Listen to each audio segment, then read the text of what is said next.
You're listening to the Mississippi Outdoors Podcast. I'm your host, Matt Wyatt. Today on the show, he can make the calls and he can call them up. He is Jeffrey Wood from Swamp Boys Custom Calls here on the show. Mississippi Outdoors is sponsored by Entergy Mississippi. Entergy is building a stronger and cleaner grid to power a brighter future and protect our great outdoors for generations to come. You're listening to the Mississippi Outdoors Podcast. I'm your host, Matt Wyatt. You've heard of lots of different calls when it comes to hunting. What about a squirrel call, which is new to some folks? Jeffrey Wood is with us here today from Swamp Boys Custom Calls. Jeffrey, welcome to the show. Well, thank you. How's it sound?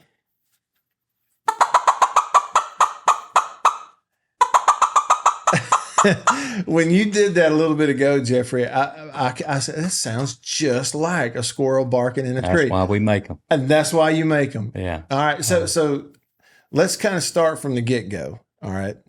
You're from Mississippi, born and raised around Stringer, right? Yeah, Jasper County, Stringer area.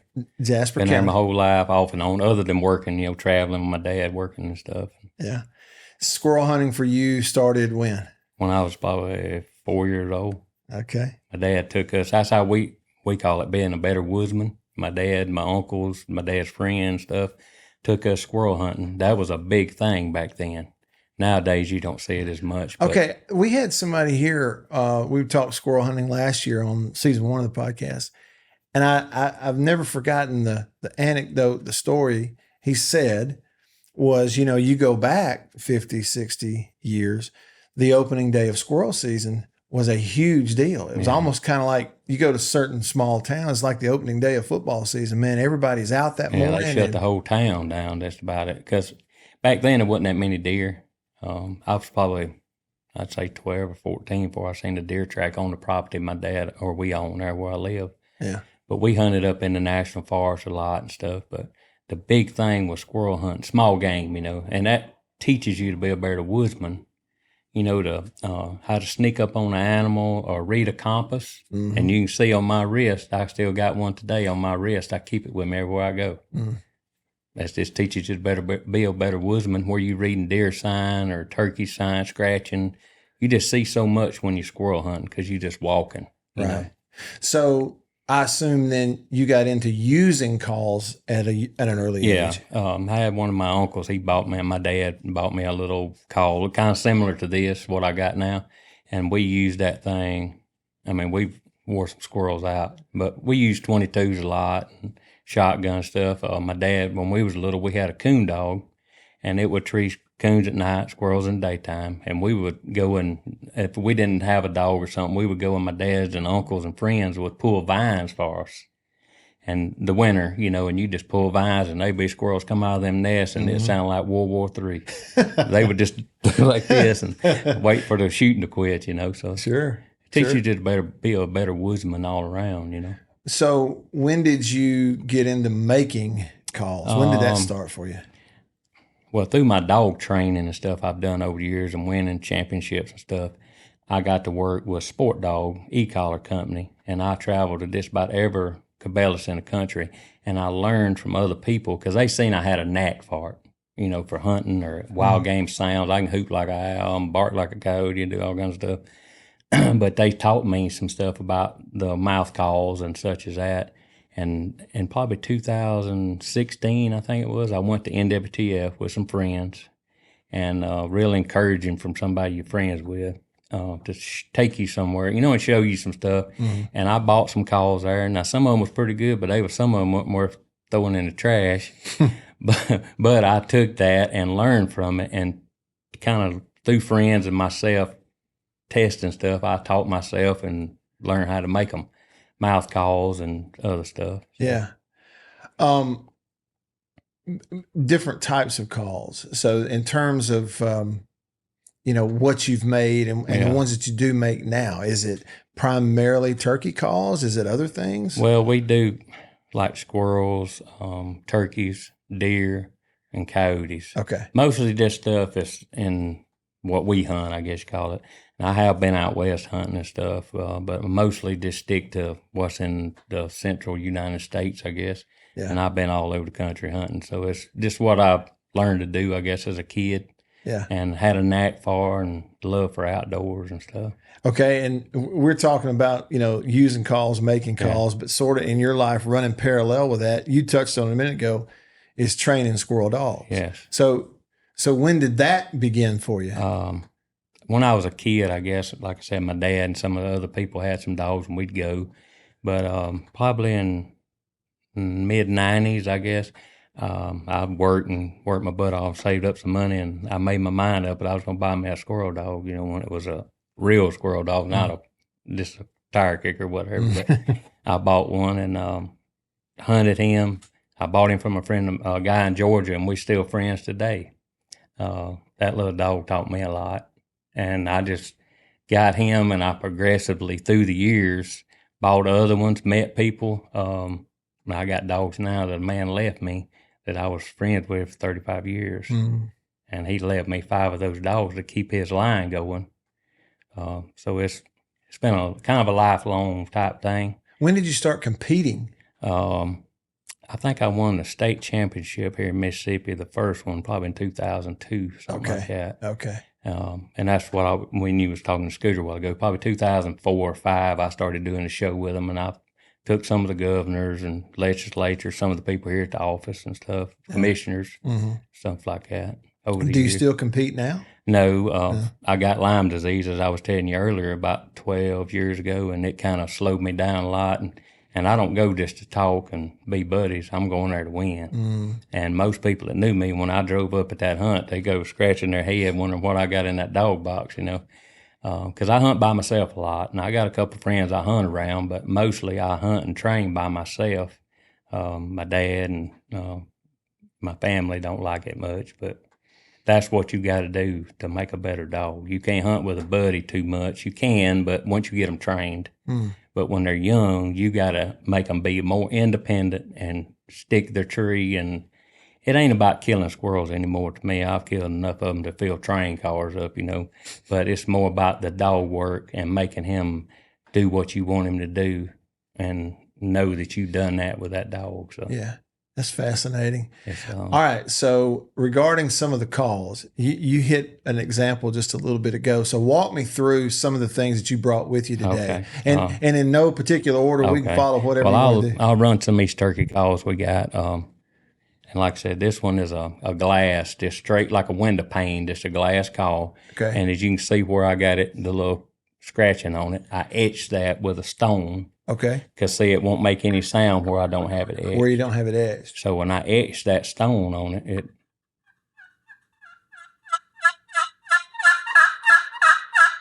And when you sat down a minute ago, you pulled out a tool and went over a couple of those, like almost as if you were cleaning it? Yeah, that's what it does. It's like kind of like a wet rock. Okay. And it's a real hard stone. And what we do is go left to right with it. And then when you call on it, you call from the outside of the call to the inside to make a 2-note yip. Okay. All of these calls have a break in them, is what we call it in the call making world. Because if you listen, it's just high. And then on this side is low. There's a difference. So you get in the middle. Hear how it pops? Yeah. And that's where it breaks at. And that makes a 2-note yip like a turkey go, yelp, yelp. That's how you make that 2-note yip. Okay. Now this one is a good seller we got. It's glass on top, and then you got slate in the bottom. I like the under the glass, the Swamp Boys logo in there. It looks good. Yeah. But what we generally do with this one, the reason I kind of come up with this one, early in the morning when the turkey's on the limb, you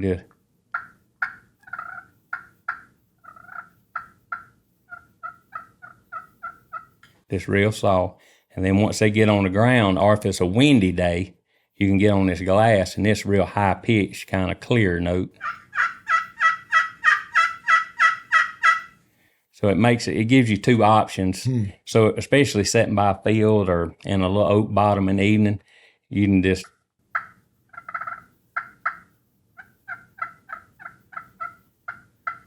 So when do they make that first sound that you were doing? As opposed to the other one, like the very soft, like when you sound. when they're on like the early in the morning when they're up on a limb, and they're sleeping and they're just waking up.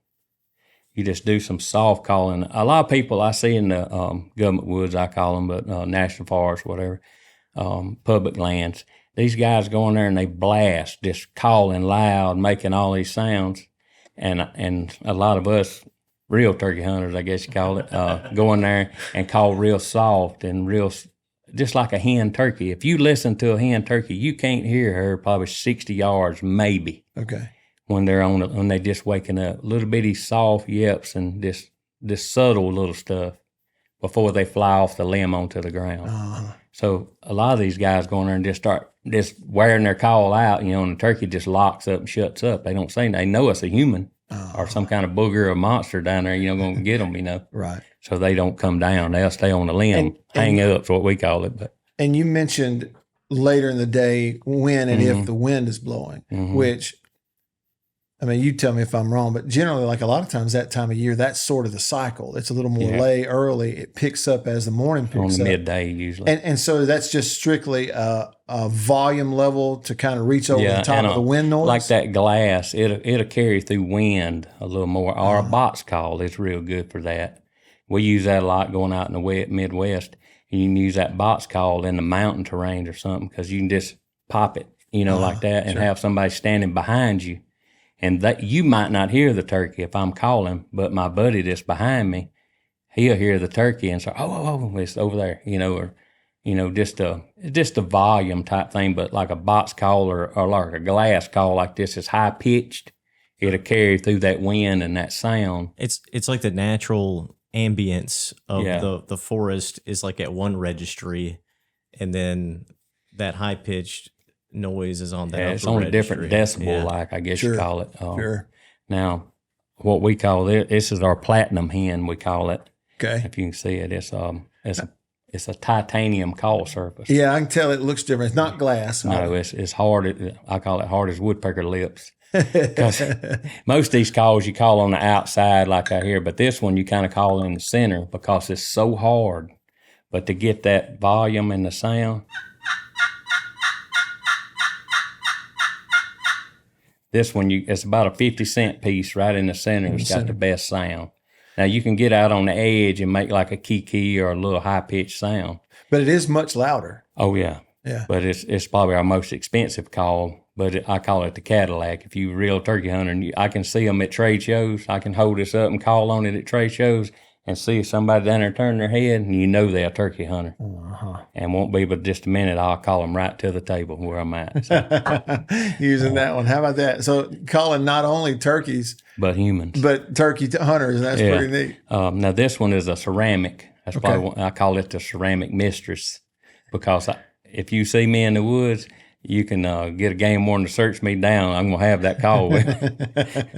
But it's what it is, I blast this with baking soda, so it gives it a natural texture like a maybe 1,600, 2,000 grit sandpaper. Okay. You never have to surface this like these other calls.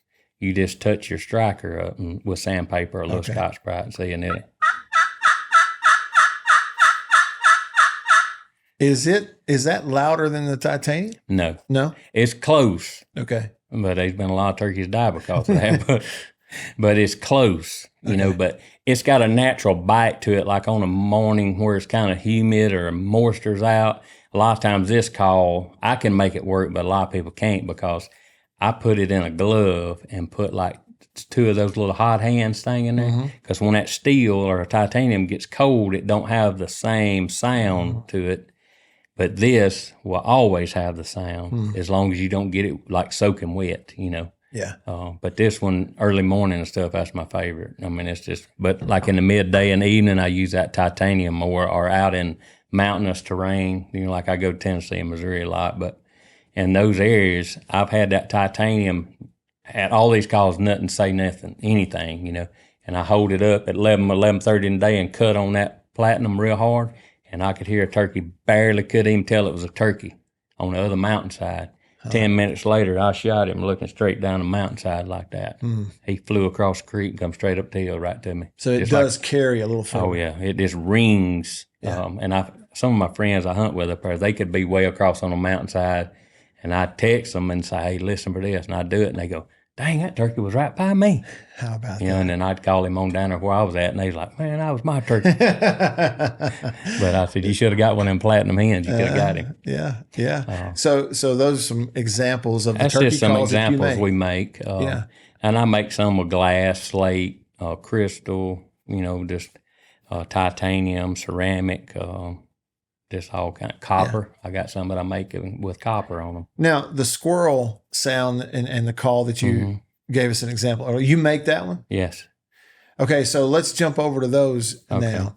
Now, when I'm hunting in the woods, I don't have all of these on there. When I'm hunting in the woods, I usually got one of each of these. I got the squirrel barker, and then I have the squirrel barker without a bellow on it. That's what we call that, a bellow. Bellow, yeah. But I've learned over the years of doing these that if you hold it out from you or whatever, it don't have the same sound as if I tuck it into me. Okay.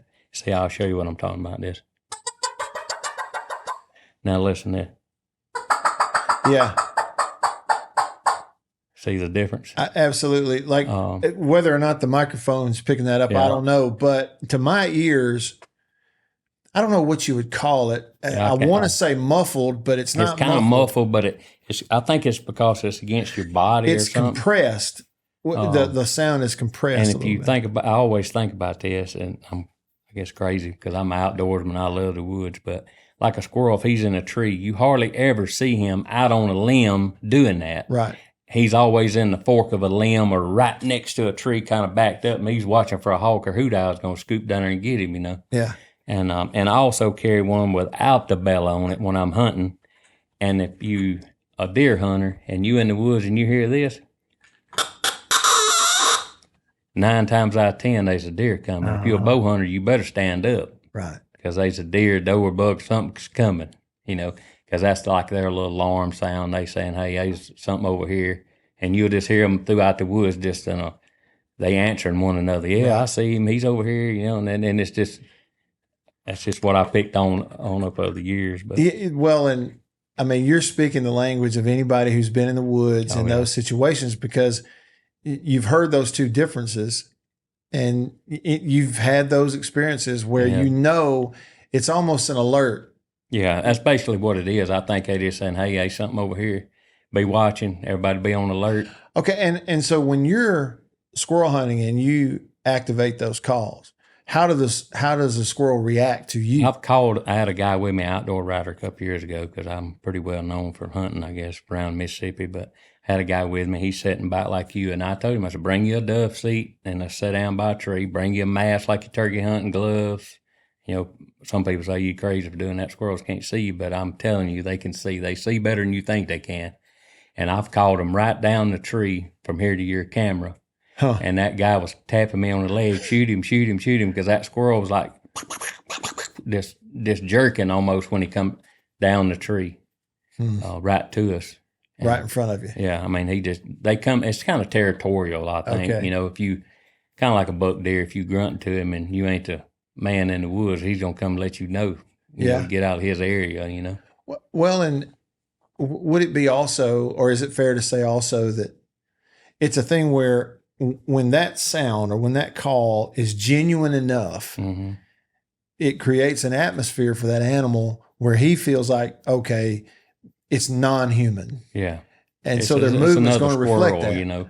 And I slip up on them, and I ease up a little bit and I bark a lot like that and I get him to answer me. And I know all he's doing is giving his position away to me as I'm slipping up. I was going to ask you that if some of it is about getting them to just, where they are now. Yeah. And we look for cuttings or anything on the ground. If you're a woodsman, squirrel cuttings versus a deer where they've been eating acorn or something, and we find that like hickory nuts, acorns, water oaks, red oaks, or like over on the Mississippi River, we go over there a lot hunting black and red squirrels.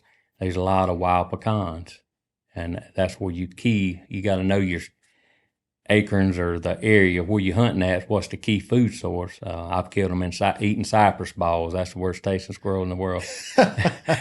But we kill them around that or around oak trees, wild pecans, and stuff like that, especially water oaks. And if you see a squirrel eating a white oak, he's on death. He's hungry. Okay. But mostly they like something that they can hold in their little paw they eat pine cone. And all they get out of a pine cone is a little bitty, about the size of a BB, looks like, seed, But like a water oak or a red oak or something like that, that's their favorite food. To me, that's what I've seen over the years. Hickory nuts.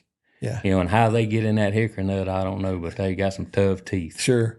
And they work on them pretty good. But you just got to know your food sources. That's the main thing. Okay. And that goes back to me as my dad and uncles and stuff teaching us to be a better woodsman, reading sign in the woods, stuff like that. You mentioned your dad and your uncle teaching you, and now you're paying that forward to your next generation. Grandchildren, stuff like that, and other kids. I made a lot of kids at these trade shows, and they come up to me and hug my neck or something. And I show them these squirrel calls. They buy them. They'll send me pictures, stuff like that. You ever get stories of like the one with the bellow, the call of a kid maybe driving his mom and daddy crazy? Oh, yeah, I get that. Hey, I've sold so many of them over here at the extravaganza. I think every kid in Rankin County over here has got one because their parents come by the show and they'll talk and say, we enjoy our son hunting, but he sure has drove us crazy with that squirrel call. But they've eliminated the squirrels in our neighborhood with the gumbo pellet rifles, and they don't eat in our houses anymore. So I said, well, I'm helping you out. Yeah, that's right. Serving another purpose. Plus, two purposes. They learning how to be better woodsmen, and they're eliminating the squirrels that's eating in your house, in the attics and stuff. So yeah. It's always interesting to see kids smile and stuff. Sure. I'm going back. You mentioned a little bit ago you can hoot like an owl. Oh, yeah. Would I be putting you on the spot if I asked you to do it? No. I've done it my whole life. Wow. Just like something we used to go camping as young boys on the creek by the house. And, you hear sounds, and I guess growing up as being woodsman or something, you learn how to mimic those sounds, and stuff. And it's just something we learn how to do. And, here's what's interesting about that barred owl sound is, one, we've all heard it in the woods, but two, the sound that you just made, we've all heard it, it seems like, even in our neighborhoods, laying in the bed at night at 2 a.m., and there'll be 2 or 3 of them right outside the window. Up. See, that's what we did when we was camping. We would do that and try to get them what we call fired up, but aggravated. And I could call them from different areas, and then they would act like they were getting in fights and doing all the laughing and all that carrying on stuff. Yeah. So it was always fun. I've carried people turkey hunting and stuff and hoot like an owl, and they look at me like I was crazy. Damn, I didn't know what that was. But I would call them, and the hoot owl would leave a bottom, come up a hill, and then next thing you know, because you don't hear an owl flying, he's silent, and next thing you know, he's sitting right above your head, and they going, hey, that thing's going to get us. So it's pretty fun. That is fun. All right, and then you mentioned, was it coyote as well? It's probably going to be pretty loud. You probably want to turn this down. All right. Let me get this up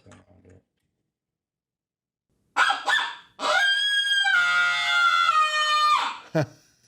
That is wild. But we do that along. I ain't gonna do this not loud, but this is like a rabbit in distress. Okay.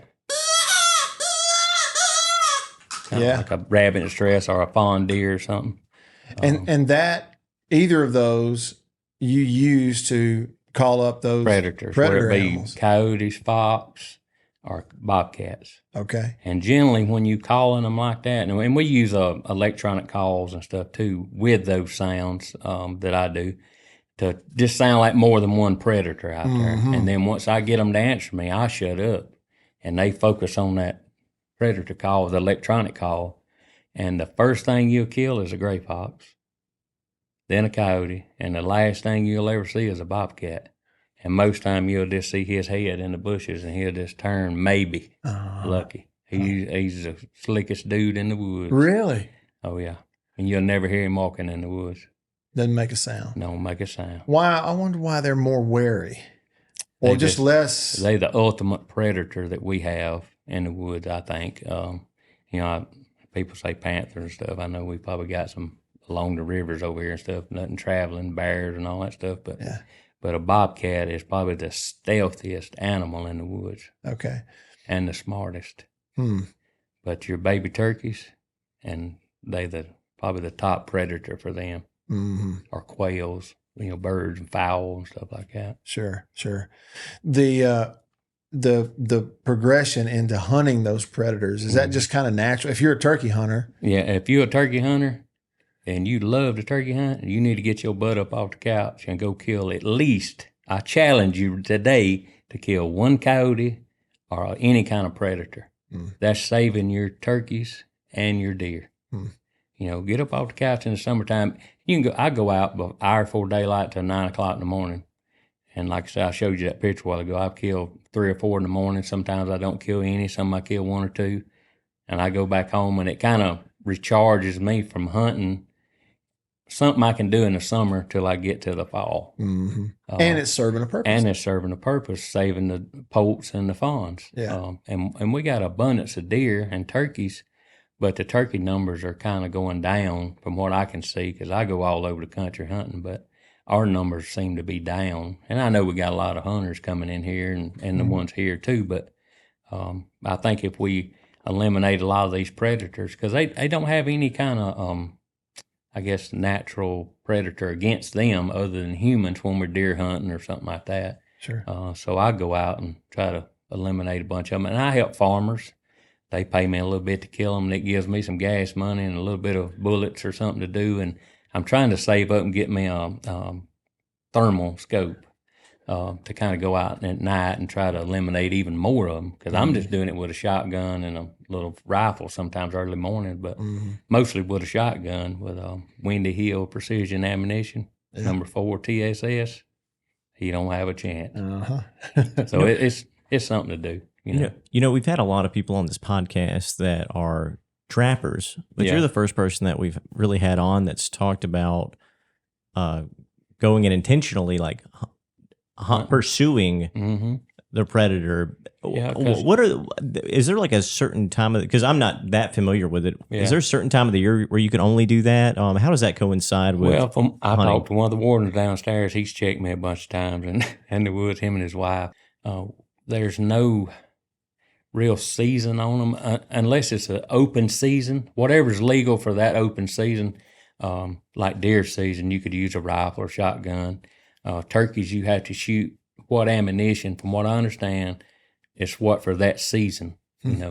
Same way with the spring squirrel season. I use that a lot to kill predators on the public lands and stuff, because after that spring squirrel season, you can't go back in there till fall, till deer season starts. Sure. To eliminate those problems. I wish we had somebody other to do it on a program or a permit type deal to go into some of these public lands, because I'm telling you, they're overrun with predators. I don't see how a deer and a turkey can survive out there. Yeah. In the wild, the way they are. You mentioned gray fox. What about red fox? Yeah, you'll kill a few of those. Not as many? Not as many. Okay. There's a few of them around, but mostly you have more gray fox than red. Know, and they're in little areas. Kind of. I think the coyotes is probably the dominant thing in the area. They kind of run them off, probably, I guess. And you'll see them around a lot of these chicken farms. That's where I get them at mostly. Okay. Around chicken farms, and stuff, cow farm, chicken farm type stuff. Have you hunted the coyotes in different parts of the state, like Delta? Yeah. Oh yeah, all over. Is it different in the Delta in terms of? Not really. You just gotta know the terrain, and I look on Onyx a lot and kind of look at maps and different things. I was over by Chotard Lake the other day and hunting in there, me and Scooter, and we heard one, but it never come in. And the guy said they was there a couple of days ago. But the coyotes, from what I can see where I live, they kind of generally move so far every couple of days. So I guess they don't hunt out of area, and they kind of move around. But generally, like over in the Delta, this time of year, them coyotes are out in them cornfields. And I'll go out in that cornfield or set up on the edge of it, and I blew corn stalks down for 30 yards down through there just to get one, But you'd be surprised how close they'll get to you. Yeah. Sitting in the edge of the wood line or a bushes or a field or whatever, and calling them. Put your call by the edge of that field, and you just start watching. You might not see nothing but his legs coming through there. Right. So during the growing season, they've got all that cover. That's the thing. Shade, and hot as it is nowadays, it's cool out in that corn, as tall as it is now. Sure. And that's what, I've had plenty of times where in the winter when there's nothing out there, it's just, open field and dirt, and you'll see them. Well, mostly when it's like that, that's why I want a nice thermal scope so I can go and help some of these people, farmers and stuff out. Because generally in the winter, when there's nothing planted there, maybe wheat or something, those coyotes are not coming in there till nighttime. Yeah. Unless he's just dying for hunger. But but generally that time of year, there's people putting out dead deer carcasses or whatever, and they getting plenty to eat then. Yeah. You know, or somebody wounds a deer and they'll eat that, you know, in the woods over there. Okay, and to go back, you showed me the picture of a recent coyote hunt. It was you and your dad. Yeah. What was that you were telling us earlier about hunting? He's 81, I think. 80. Okay. Yeah, he told me, he said, son, my heart can't take no more of this. We got to go. He didn't, I guess, him deer hunting over the years, he shoots some deer season, whatever, but this friend of his had clear cut 60 acres. And my dad knew they was in this cutover on the adjacent landowner. I mean, it's like looking at that wall that's so thick. But I put the call up on top of his little side-by-side, and we howled on it. And I bark on a diaphragm, just like a turkey call, but I'm testing them, and we're putting thicker reeds in them. And I can bark and howl into that cow horn I was telling you, or either do it with my hands. And those coyotes, it sounds like more than one coyote, basically. Yeah. But they'll just light up the woods. And my dad's like, dang, it must be like 40 of them. And I'm like, no, it's probably 5 or 6, maybe 10 at the most. Well, we go around, and the wind is the main thing with these coyotes, and I carry a little wind puffer, and I got that compass on my arm. I watch the Weather Channel, seeing which way the wind is, and I set up, and I have a tripod like y'all have here, but I got my rifle in it, and set up and howl and call, and I'm telling you, within a couple of minutes, you can see one coming across that cutover. When you shoot with these electronic calls, the one I have, Foxborough, they cut off. It's like a safety feature on it. Okay. So we got the guns ready again, and I turned it back on. Within 2 minutes, there's one come straight to us, just bouncing, coming across that cutover. Like I call it booger barking, but they's ow, ow, ow, ow, ow. And then I shot him, and we got it all back going again. Well, then kind of to our left, there was another one come out, and that's the one I was telling about. He was jumping probably 2 feet off the ground, and every time he was jumping, his feet touched the ground, he was kind of like he was we call it a threat bark, like challenging you or threatening you, hey, you better get out of here. And then we got it going again, and my dad was like, dang, does he reckon there's any more? And I got it going again, and to our right, there's a log road that come up, you know, and this is a clear cut with like all the dead treetops are here, and I'm up in them, basically, without hiding, because you ain't getting silhouetted. And that coyote come from way off, and we didn't see him till he was 50 or 60 yards, running wide open. And I had the electronic call sitting here, and he run up like right there. I mean, like a foot from it before I could get on him, because he was going so fast. And I did like that at him, and he stopped. And when he looked up at me like that, it was too late. Too late then. And that's when my dad said, we got to go. I can't take no more. So here's an unfair question, I'm sure. What's your favorite? You pick one. Out of everything that I hunt? Yes. It'd be hard between squirrels and turkeys, because that was, I guess, my first love of squirrel hunting, probably. Yeah. You know, and everybody's got their own thing, but that's what I grew up doing. And I love turkey hunting, though. But I can tell. Squirrels are probably right there. It's probably neck and neck, I'd say. Okay. And just a challenge and slipping up on them, and then plus with my dogs. Yeah.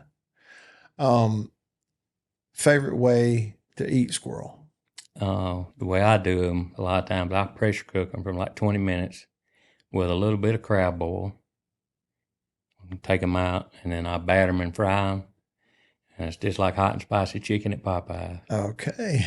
So that's my favorite. And I've eaten them in stews and gumbos and all that. So pressure cook them first with the crab boil, then batter and fry. Because if you get a lot of young squirrels, you can eat them straight off the tree or whatever. But I like to pressure cook them like 20 minutes. If you do it more than that, it's going to get so tender. At 30 minutes, we do it, and it falls off the bone, and we make like a stew or a gumbo or something like that with them. But about 15 to 20 minutes, it tenderizes all the older squirrels that's tough, you know. Yeah. And it makes them a lot better. But plus that, like crab boil type, it gives it a little bite, a little more flavor, you know. Sure. And then batter them and fry them. And then the ones we don't eat that day, we take and make like a tomato gravy or something like that and smother them in that gravy and then put them on a biscuit or something like that. Okay. Tell you make You it can sound tell good. I like to eat squirrels. Me too, Jeffrey. And you make it sound good. Chip, have you ever had squirrel? I have. Yeah. Someone brought, every year for Thanksgiving, people at the wildlife department bring food. And That's great. one day, I believe it was Jason Price. He now works for the Department of Agriculture. He brought, I think it was squirrel chili or a squirrel stew. Or Yeah, Okay. a lot of people make like a Brunswick stew with them. It was good. I Yeah, liked it. buddy. We call it chicken of the tree. Absolutely. If tuna can be chicken of the sea, the squirrel can certainly be chicken of the tree. Yeah. That's great. But it's just something we've, I guess, grown up doing, and it's a fun thing, I guess. Well, it's fun to talk to you. Yeah. And to hear you use these calls and talk about making them. Yeah. And you really are a fascinating person. Yeah. I've met a lot of people and I guess traveled a lot of places, I guess. Yeah. And made a mark for myself, I guess, over the years. And for those listening, if they wanted to reach you, they can find you at swampboyscustomcalls.com. Yes, sir. And they can order something off there. And I help a lot of people. I show a lot of kids how to use them and stuff, where it be deer grunts, like to make a deer grunt. It's adjustable reeds I put in it, but